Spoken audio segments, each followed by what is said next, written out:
तो इस चर्चा को आगे बढ़ाने के लिए हमारे साथ तमाम खास मेहमान, बीजेपी प्रवक्ता के रूप में हमारे साथ अविरल मलिक जुड़ रहे हैं हमारे साथ, कांग्रेस प्रवक्ता के रूप में अमित तिवारी और पॉलिटिकल एनालिस्ट के रूप में हमारे साथ निरंजन पोद्दार लगातार हमारे साथ इस चर्चा में शामिल रहेंगे। आप तीनों मेहमानों का बहुत बहुत स्वागत है इस चर्चा में शामिल होने के लिए। और निरंजन जी, राहुल गांधी की इस मंशा के पीछे, अगर राहुल गांधी ये मंशा जता रहे हैं कि मुझे आम आदमी पार्टी से गठबंधन करना चाहिए, हमारी पार्टी को आम आदमी पार्टी से गठबंधन करना चाहिए, इस मंशा के पीछे क्या कोई फ्यूचर पॉलिटिक्स छिपी हुई है, या वो हरियाणा के माध्यम से अन्य राज्यों, देश के बाकी राज्यों और इंडिया ब्लॉक के सहयोगी दलों को कोई एक संदेश देना चाहते हैं? देखिए आलोक जी, मेरा यह मानना है कि जिस तरीके से कांग्रेस एक समय था पूरे भारत के अंदर एक ही शासन करती थी, और उसके बाद में जिस तरीके से अलग अलग राज्यों के अंदर क्षेत्रीय पार्टियां मजबूत हुई और वहां से कांग्रेस का आप ये समझ लीजिए दिशा बन गया। इस चीज का आप ये मान के चलिए कहीं ना कहीं कांग्रेस की जो पॉलिसी थी या कांग्रेस की जो राजनीतिक रणनीति थी, अब वही रणनीति और वही वार रूम और वही वॉरियर अगर दोबारा से उसी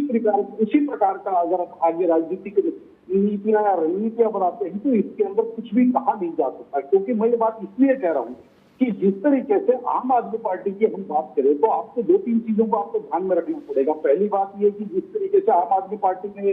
अपना जो विस्तार किया है, आम आदमी पार्टी ने अपने आप को खड़ा किया है, चाहे हम उत्तर प्रदेश पंजाब की बात करें चाहे हम दिल्ली की बात करें, किसका सफाया किया? कांग्रेस का सफाया किया। और अब अगर कांग्रेस हरियाणा के अंदर आम आदमी पार्टी को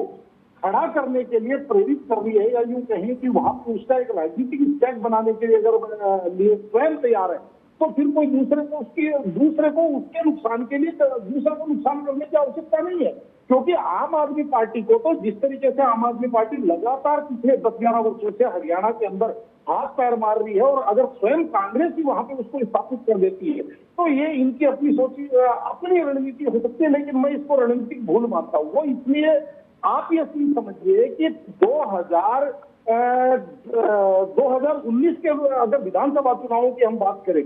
तो आम आदमी पार्टी को कितना वोट मिला था? आम आदमी पार्टी को वोट मिला था 0.48%, यानी कि आधा % से भी नीचे। और अगर उसको आप विधानसभा वार देखेंगे तो कहीं 200, कहीं 1200, कहीं 800, कहीं 700। अगर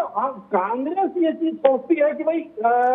आम आदमी पार्टी को हम साथ में लेने और भारतीय जनता पार्टी को रोक दें, यानी कि हम कोई भी चांस नहीं लेना चाहते, तो इसके दो ही कारण हो सकते हैं। पहला कारण तो ये हो सकता है कि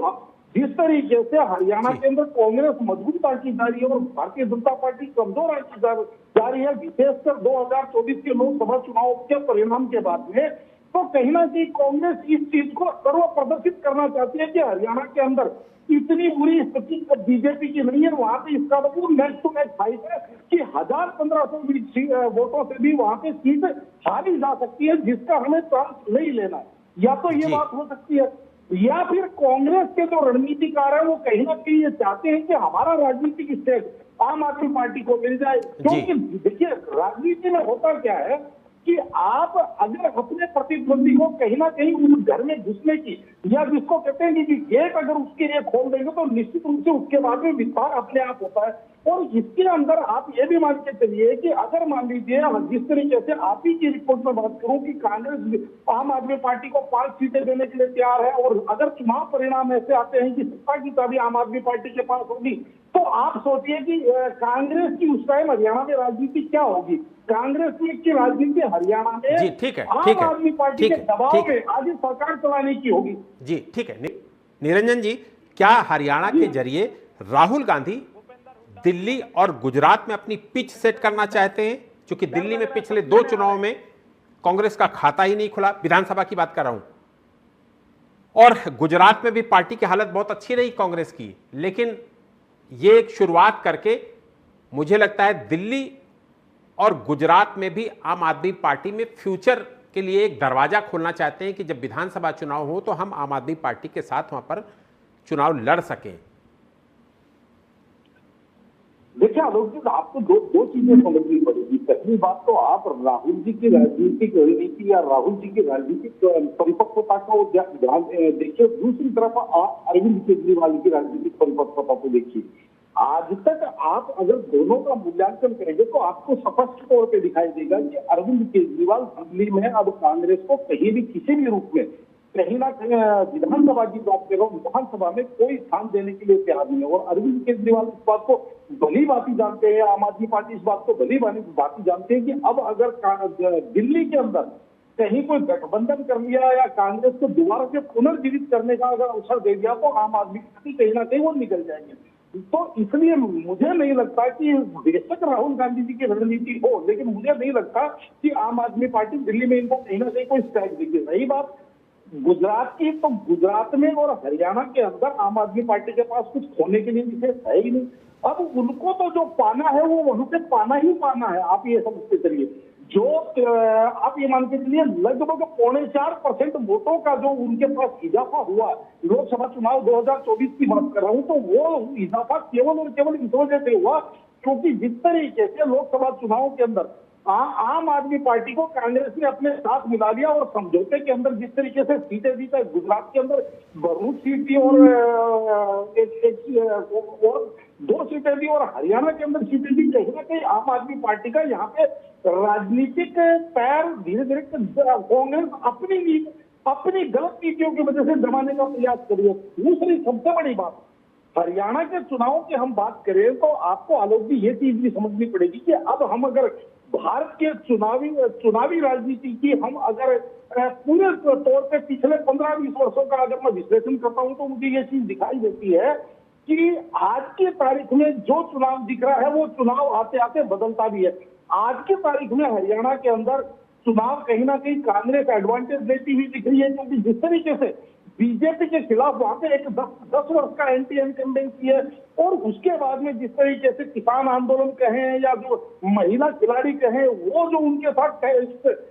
जो टैग चस्पा हो गया, और सबसे बड़ी बात उसके बाद में जिस तरीके से 2024 के अंदर बीजेपी को एक रणनीतिक आघात लगा। लेकिन वास्तविकता ये है कि जैसे मैंने आपको कहा कि पिछले 10-15 वर्षों की राजनीति को अगर मैं देखता हूं तो आप ये समझ के चलिए कि चुनाव के दौरान